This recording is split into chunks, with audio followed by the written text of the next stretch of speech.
Arutwo aya kuuma cukuru wa Nanyuki maratuika maratumitwo muciĩ kugira mbeca cia bithi no handu ha kuinuka marathie guthaka mare nyumba-ini imwe tauni-ini ya Nanyuki.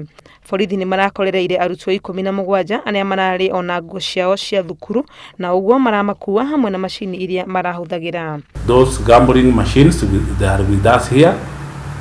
So the parents of the students were being called by the principal of Nanyuki High School, because when we asked the father, we were told that they were being sent home to go and bring the cukuru balance.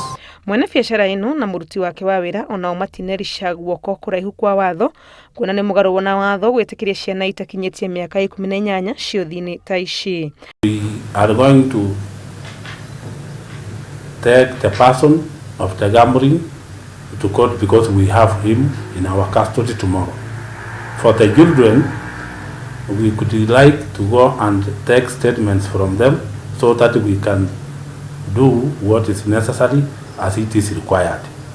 Arutwo aya nimaracokire kurekererio thutha wa aciari ao gwitwo ona gutuika aciari amwe maugite marari mahitia ma cukuru kurekereria ciana mbere ya ihinda riria maraiguanire. Handu-ini ha Inooro TV, ritwa riakwa ni Wangui wa Mwonge.